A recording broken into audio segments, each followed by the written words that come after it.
व्हिडिओच्या माध्यमातून. परंतु या कार्यक्रमाचं जे वैशिष्ट्य आहे, हे वैशिष्ट्य पाहता नेमकं कुठून सुरुवात करावी आणि काय सांगावं, कोणतं वैशिष्ट्य सांगावीत, हा प्रश्न माझ्याही पुढे पडलेला आहे. तथापि वेळेचं भान लक्षात घेऊन, वेळेची मर्यादा विचारात घेऊन, या अंकाविषयीचं अल्पसं मत मांडण्याचा प्रयत्न करतो. मित्रहो, आपल्याला सर्वांना माहीत आहे, की दिवाळी जवळ आल्यानंतर आपल्या विशेषतः साहित्य क्षेत्रामध्ये जे पेव फुटतं, पेव म्हणेल मी त्याला, ते म्हणजे दिवाळी अंकांचं. जवळ-जवळ 6 ते 7, 8 महिने अगोदर तयारी करत असलेले हे बरेचसे दिवाळी अंक आपली साहित्याची शिदोरी घेऊन समाजाच्या उन्नतीच्या, प्रगतीच्या विविध मार्गाने समाजाला चांगली दिशा दर्शवण्याच्या उद्देशाने अनेक दिवाळी अंक प्रकाशित होत असतात. आपणा सर्वांना माहीत आहे, किंबहुना आपण अनेक दिवाळी अंक पाहिलेले आहेत, वाचलेले आहेत आणि आपल्या घरी संग्रही देखील आहेत. परंतु या दिवाळी अंकासंदर्भात मला सांगायचं म्हटलं, तर मी आदरणीय आपल्या या दिवाळी अंकाच्या संपादिका आदरणीय आसावरीताई इंगळे यांची मी माफी मागून दिवाळी अंकाच्या या नावात थोडासा अल्पसा बदल करण्याचा प्रयत्न धारिष्ट करतोय. स्पर्शदृक श्राव्य दिवाळी अंक असं म्हणण्यापेक्षा मी एक शब्द त्याच्यामध्ये ॲडिशनल वाढवतोय. स्पर्शदृक श्राव्य मोबाईल दिवाळी अंक. स्पर्शदृक श्राव्य मोबाईल दिवाळी अंक. मोबाईल शब्द यासाठी मी उच्चारला. क्या बात, क्या बात. दिवाळी अंक हे पुस्तक या रूपाने आपण अनेकदा हाताळलेलं आहे, पाहिलेलं आहे. मुख्य वैशिष्ट्य या आपल्या दिवाळी अंकाचं म्हणजे दृकश्राव्य, स्पर्शदृक श्राव्य दिवाळी अंकाचं जे मुख्य वैशिष्ट्य ते मला सांगायचं आहे. ते मोबाईल दिवाळी अंक म्हणण्याचं कारण हे, की एनी टाईम आपण कुठेही प्रवासात असू द्यात, आपल्या ऑफिसमध्ये कामानिमित्त बसलेले असू द्यात, आपल्या घरामध्ये विरंगुळा म्हणून आपण निवांत बसलेले असू द्यात, कधीही आपल्या खिशातून मोबाईल काढून आपण या अंकामध्ये सहज डोकावू शकतो आणि हवी ती ज्ञानशिदोरी आपण त्यातला जो रस आहे, साहित्याचा रस आहे, तो कधीही चाखू शकतो. हे आगळं वेगळं वैशिष्ट्य, नाविन्यता मी पहिल्यांदाच पाहिली माझ्या जीवनामध्ये. ही म्हणजे आदरणीय आसावरीताई इंगळे यांच्या या उपक्रमामध्ये. म्हणून मी आपल्या सर्वांच्या वतीने ताईंना धन्यवाद देईल, की खरोखर हा जो आपला उपक्रम आहे, दृकश्राव्य मगाशी ताई जशा म्हणाल्या, की हा शब्दच बऱ्याचशा लोकांना ज्ञात नाही. कदाचित ज्ञात आहे, परंतु त्याचा अर्थबोध होईलच असं नाही. आपण दृकश्राव्य, दृक शब्द या ठिकाणी जास्त महत्त्वाचा असा आहे. श्राव्य स्वरूपामध्ये आपण बऱ्याचशा गोष्टी ज्ञानाच्या ऐकतो. श्राव्यामध्ये दृक येतच असं नाही किंवा येतच नाही. फक्त जर श्राव्य म्हटलं तर दृकचा तिथे प्रश्न नाही. दृक म्हणजे दिसणे, प्रत्यक्ष दिसणे. आपण पुस्तकातली गोष्ट वाचणे, एखाद्या विद्यार्थ्याला वाचून दाखविणे आणि त्या गोष्टीतले जे पात्र आहेत, ते पात्रांनी प्रत्यक्ष ती गोष्ट सादर करणे, याच्यामध्ये बरीचशी तफावत आहे. थोडक्यात सांगायचं म्हटलं तर रेडिओवर गाणं ऐकणं आणि प्रत्यक्ष दूरदर्शनवरती किंवा टीव्हीवर गाणं पाहून ऐकणं, याच्यातून जो आपल्याला आकलन होतंय, याच्यातली जो वेगळा रस ग्राह्य करण्याची जी कॅप्चर पॉवर आहे, याच्यातला जो आनंद आहे, हा वेगळा आपल्याला सांगायची गरज नाही. दृकश्राव्यामध्ये जे ज्ञान आपण आत्मसात करतो, त्याचा जो घेण्याचा आनंद आहे, ज्ञानार्जनाचा जो आनंद आहे, तो चिरकाळ टिकेल, चिरकाळ स्मरणात राहील, असा तो असल्या कारणाने हा आपला दृकश्राव्य स्पर्श दिवाळी अंक हा विशेष आहे, असं मी आवर्जून सांगेल. मित्र हो, की खरं तर आपण म्हणतो कोणी कोणाची तुलना करू नये. मराठीमध्ये म्हण आहे, की एकमेकाची तुलना करणं योग्य नाहीये. परंतु तुलना केल्याशिवाय साहित्यिकाची लेखणी पुढे सरसावतच नाही, असं मी म्हणेल. तुलना असेल तर वैचारिक बोध आपल्याला तिथे काहीतरी मांडता येतो. तुलनाच केली नाही तर विचार पुढे जातच नाहीत. म्हणून साहित्यिकाच्या बाबतीमध्ये तुलना करणं हा त्याचा मूलभूत गुण आहे आणि तुलना केल्याशिवाय त्याची लेखणी पुढे जातच नाही. म्हणून या दिवाळीच्या अंकाच्या संदर्भामध्ये तुलना अशा पद्धतीने मला करावीशी वाटते, की अन्य असणारे दिवाळी अंक पुस्तक स्वरूपामध्ये दृक श्राव्य आहेत असे नाहीत. फक्त ते दृक आहेत, श्राव्य नाहीत. आणि आपला जो अंक आहे हा दृक आणि श्राव्य असं दोन्हीही असल्या कारणाने आपल्या अंकाची तुलना ही अन्य दिवाळी अंकांपेक्षा ही विशेष अलौकिक आहे, असं मला आवर्जून सांगायचं आहे. कधी-कधी काय होतं, की दिसतं तसं असतंच असं पण नाहीये. दिवाळी अंकांमध्ये आपण डोकावतो, 50% तर त्यामध्ये जाहिरातीच असतात. जाहिराती पाहूनच तो अंक घ्यावं की नाही असा प्रश्न पडतो. दुसरी बाब म्हणजे अंकांमध्ये कोणताही दिवाळी अंक असू दे, माझ्याकडे आता नाही म्हटलं तरी एक 10-12 तरी दिवाळी अंक आता कपाटामध्ये असतील. बाकीचे बरेचसे मी रद्दीत दिले.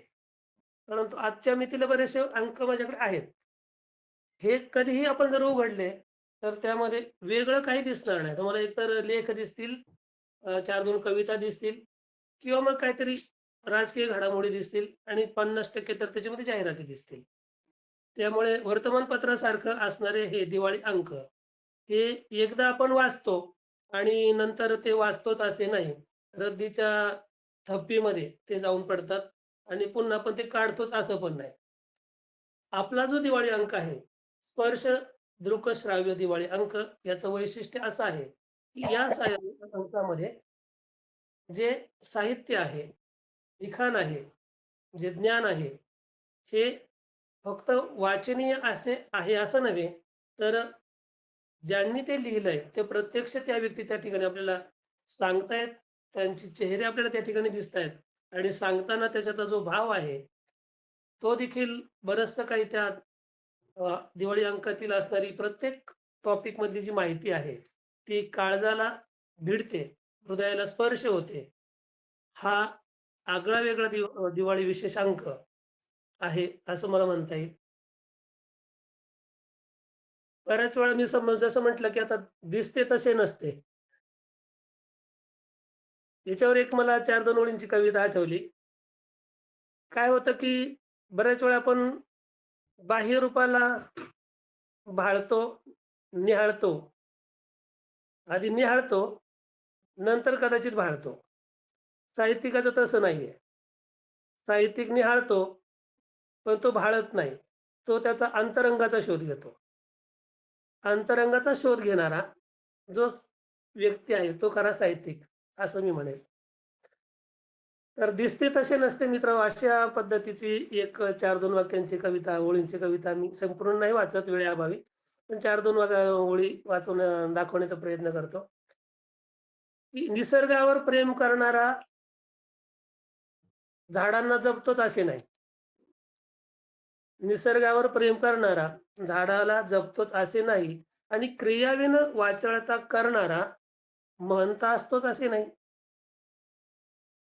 निसर्गावर प्रेम करणारा झाडांना जपतोच असे नाही आणि क्रियेविन वाचाळता करणारा महंत असतोच असे नाही. क्या बात. चमचम करणारे, चकाकणारे सोने असतेच असे नाही. चमचम चकाकणारे सोने असतेच असे नाही. सौंदर्य ज्याचे रूपवान तो गुणवान असतोच असे नाही. वाह! बहुत बढ़िया.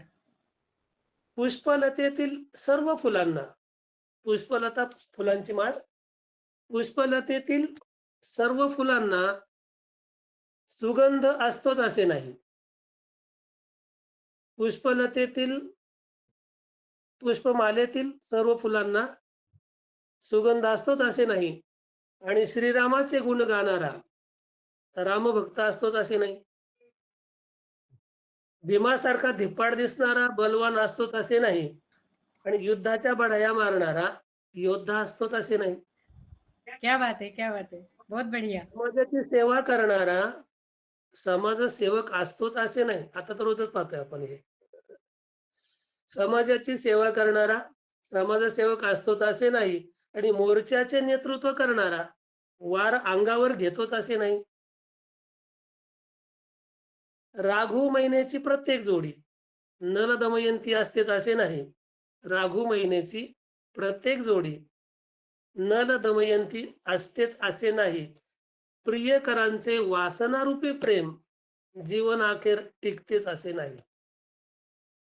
राजहंस रूपी आजचा बगळा राजहंस रूपी आजचा बगळा दिसतो तसा वागतोच असा नाही.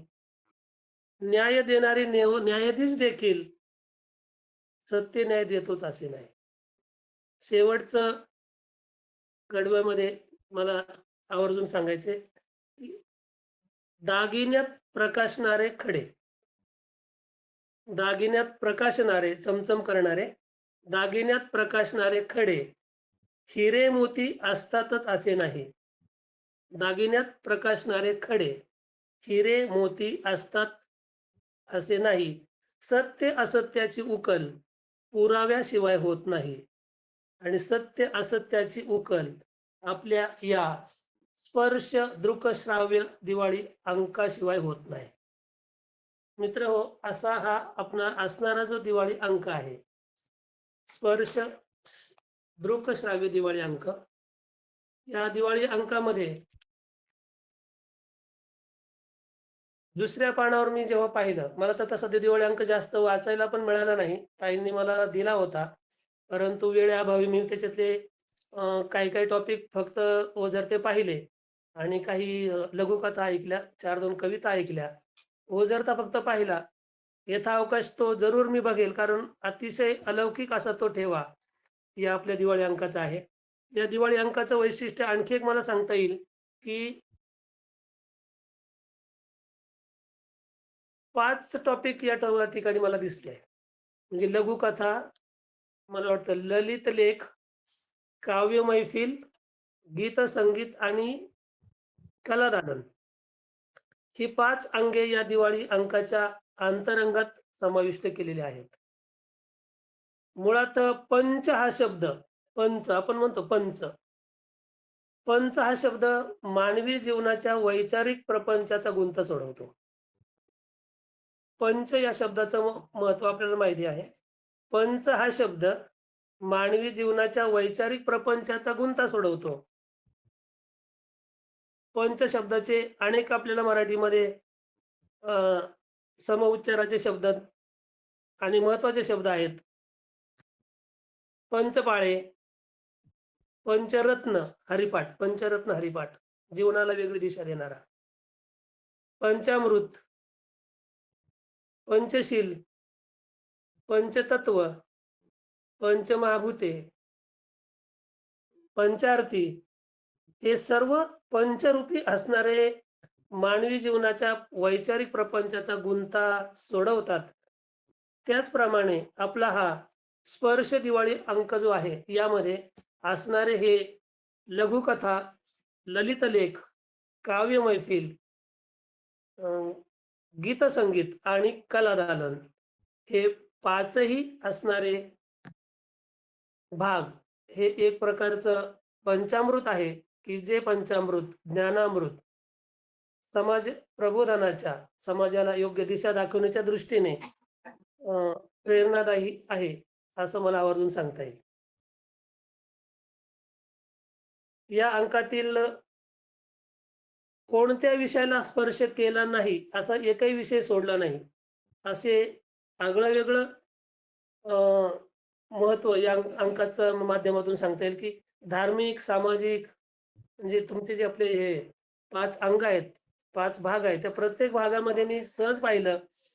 धार्मिकता आहे, सामाजिक, शैक्षणिक, राजकीय, कला, क्रीडा, निसर्ग, पर्यावरण, मला वाटतं कौटुंबिक आणि सामाजिक देखील राष्ट्रभक्ती, ईश्वर भक्ती, राष्ट्रीय एकात्मता असेल, वैज्ञानिक दृष्टिकोन असेल, आध्यात्मिकता असेल, यासारख्या सर्व विषयांना स्पर्श करणारा आणि केवळ स्पर्शच नव्हे, तर मानवी जीवनाला वैचारिक दिशा देऊन प्रत्येकाच्या जीवनात सकारात्मक बदल घडवून आणण्याचा यशस्वी प्रयत्न या दिवाळी अंकातील सर्व साहित्यिकांकडून आदरणीय संपादिका आणि आमच्या अक्षरमंच समूहाच्या उत्तम कवयित्री आसावरीताई इंगळे मॅडम यांच्या मार्गदर्शनाखाली होत आहे.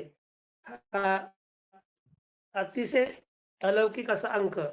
या अलौकिक अशा अंकाला दृकश्राव्य स्पर्श या दिवाळी अंकाला मी आपणा सर्वांच्या वतीने, माझ्या संस्थेच्या वतीने, न्यायप्रभात वृत्तपत्राच्या वतीने आणि आपण सर्व व्यासपीठावरील विराजमान असणाऱ्या सर्व साहित्यिक बंधू भगिनींच्या वतीने शुभेच्छा देतो. आणि हा दिवाळी अंकाचा दरवळ सर्व साहित्यिकांपर्यंत पोहोचो अशी ईश्वरचरणी नक्कीच प्रार्थना करून आशा व्यक्त करतो आणि रजा घेतो. रामकृष्ण हरी.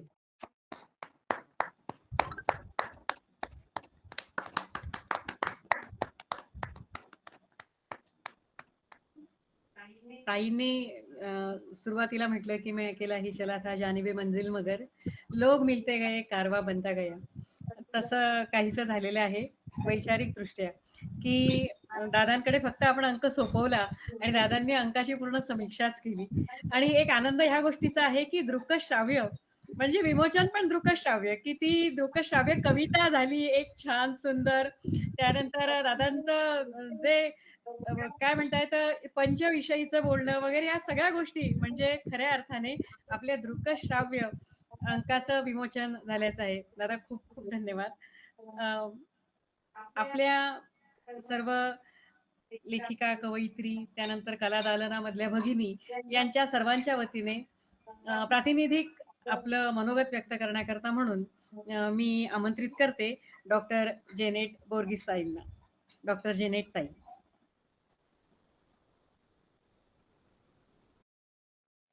नमस्कार.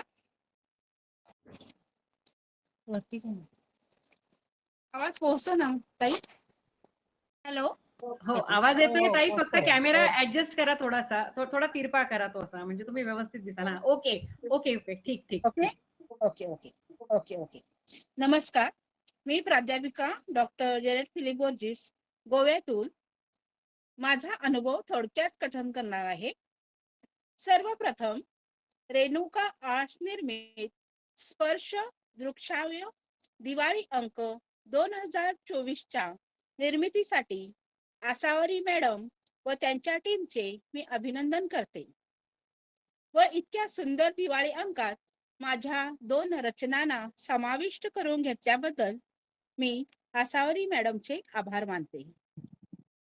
एकदा व्हॉट्सअपचे वेगवेगळे ग्रुप चालत असताना अचानक या दिवाळी अंकासाठी साहित्य पाठवण्याचे आवाहन दृष्टीस पडले. मोबाईल नंबर पाहून आसावरी मॅडमना मी कॉन्टॅक्ट केला व त्यांनी मला आपल्या ग्रुपमध्ये समाविष्ट करून घेतले. त्यानंतर मॅडमच्या सूचनेनुसार ललित लेख कोणत्या सप्ताहात पाठवायचा, कविता कोणत्या सप्ताहात पाठवायचा हे निश्चित करण्यात आले.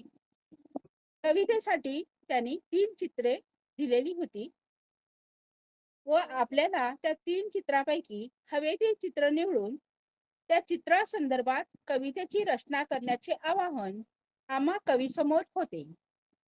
पण आम्ही ते सर्वांनी अतिशय आवडीने पार पाडले व आज ते आपणा सर्वांसमोर सादर होतच आहे. त्यानंतर आम्ही वर्ड फाईल व ऑडिओ तयार करून मॅडमना पाठविला व यामध्ये येणाऱ्या अडचणींचे शंका निरसन सारखे मॅडम करत होते. त्याचप्रमाणे ललित लेखाचाही वर्ड डॉक्युमेंट फाईल व ऑडिओ आम्ही मॅडमना पाठवला. हे एक नवीन आव्हान आमच्यासारख्या याच वर्षी या अंकाला जॉईन करणाऱ्या सर्वांसमोर होते. पण मॅडमच्या पुन्हा सूचना देण्याच्या प्रकारामुळे व आम्हाला समजत गेले व आम्ही आमचे ऑडिओ व वर्ड फाईल डाउनलोड कर दिली. व याप्रमाणे थोड्याच दिवसांनी आम्हाला एक आनंदाची बातमी कळली की आमचा अंक मोबाईलवर ओपन होणार आहे व तशा सूचनाही मिळाल्या. आसावरी मॅडमनी सर्वांना आपले साहित्य पुन्हा पुन्हा चेक करण्यास सांगितले व आम्ही ते साहित्य चेक करून बघितले तर खरंच खूप सुंदर अंक तयार झाला होता. आणि आज या अंकाचे प्रकाशन गुगल मीटवर तर झालेलेच आहे व आपण सर्व या प्रसंगाचे साक्षीदार आहात. तर या दिवाळी अंकाच्या निर्मितीपासून प्रकाशनापर्यंत आम्ही देखील या अंकाचा एक सहभाग होतो हे मला खूप आनंद वाटतो.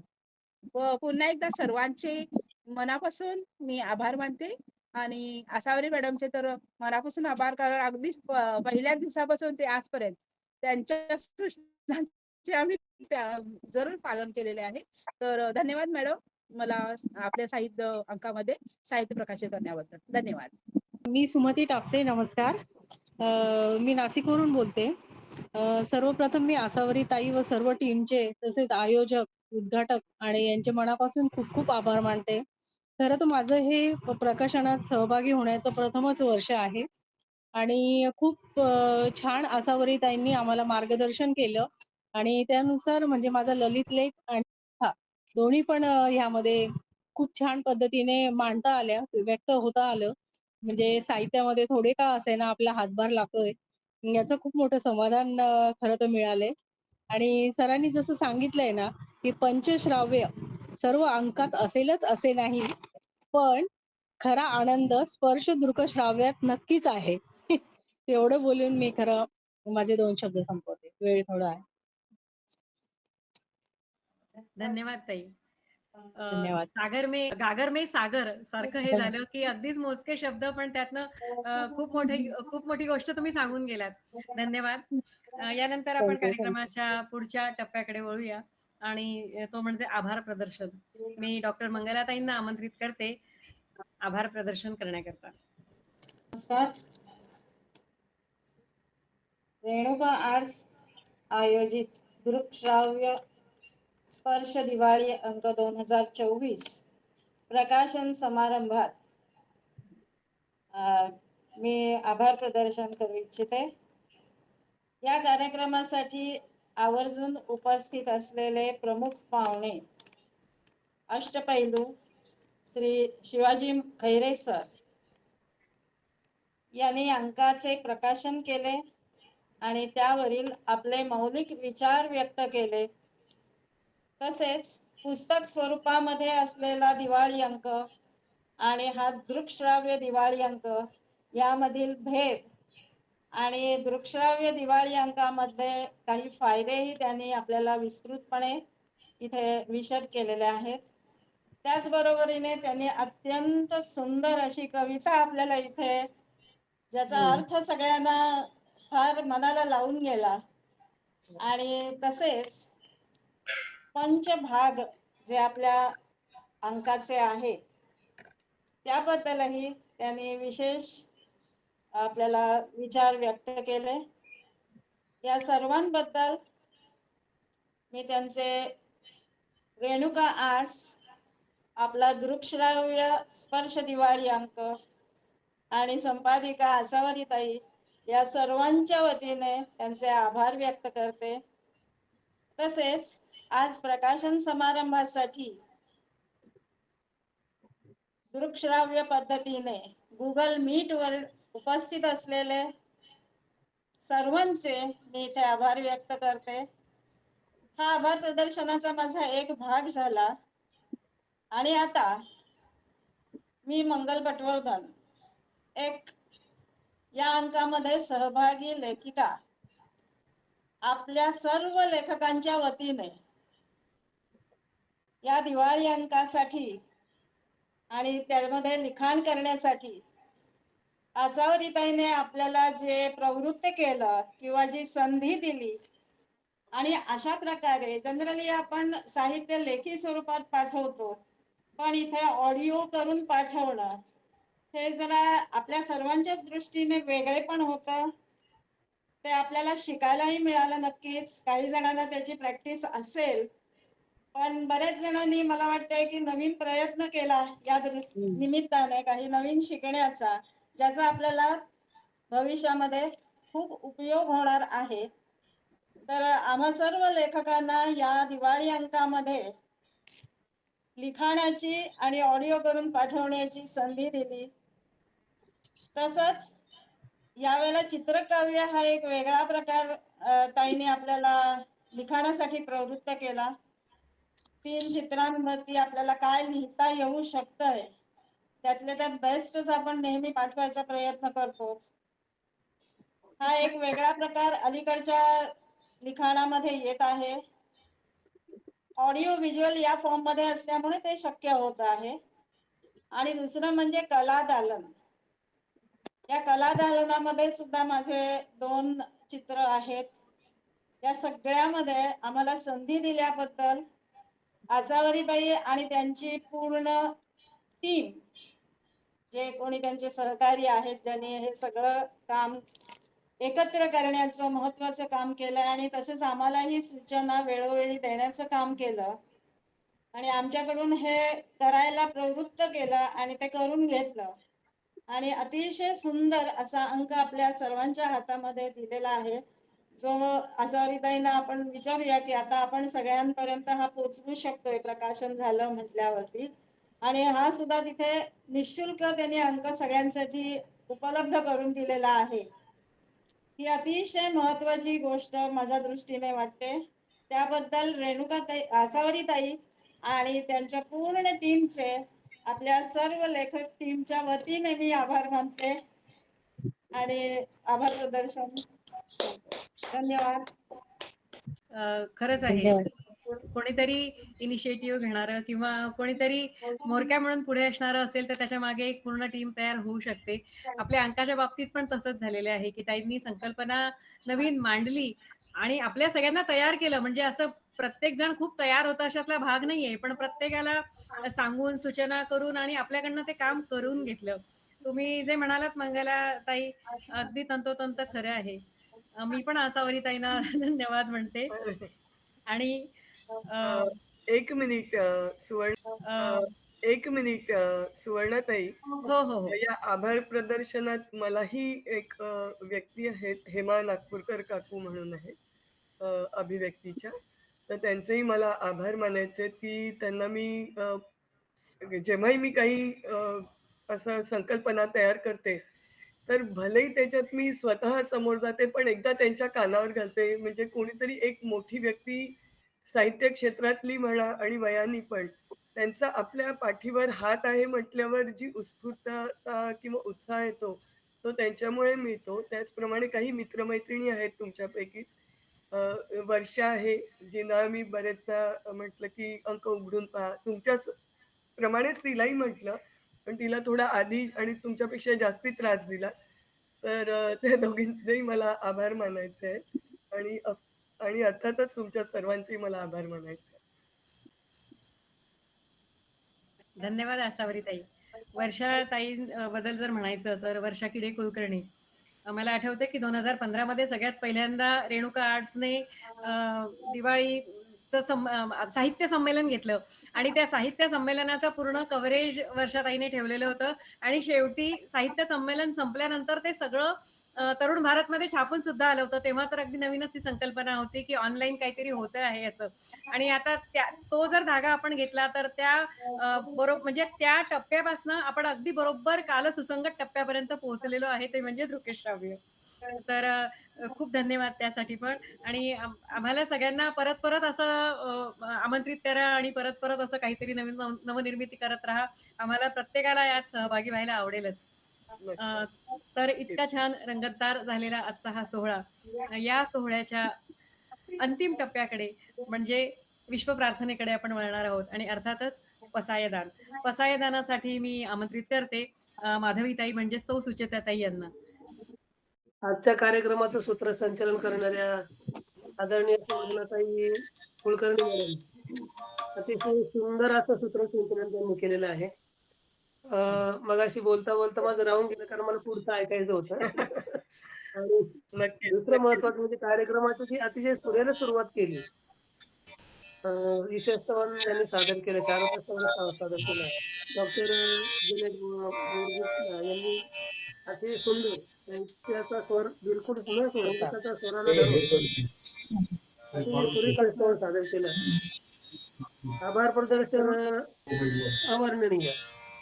अगदी सर्वांच्या हृदयाचा ठाव घेणार असं आभार प्रदर्शन आदरणीय मंगलताई पटवर्धन यांनी सादर केलं. आपल्या सर्वांचे आणि आसावरी ताईंचे सर्व टीमचे त्यांचे देखील मनपूर्वक आभार आणि पुढील साहित्य सेवेस हार्दिक हार्दिक शुभेच्छा. धन्यवाद. चिंतामणीचे नाव बोलते जे अर्णव पियुषाचे चंद्रमेचे अलांछना मार्तंड जेता ते सर्वाही सदा सज्जन सोय रे हो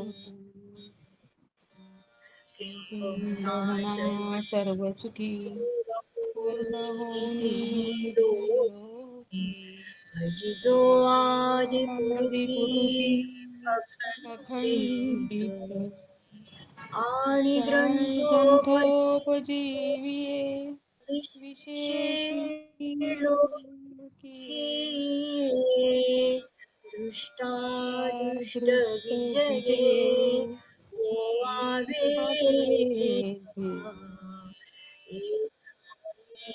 श्री विश्वेश्वरा हा होईल दान पसावो येणे भरे ज्ञानदेवो सुखिया झाला सुखिया झाला सुखिया झाला. धन्यवाद. धन्यवाद.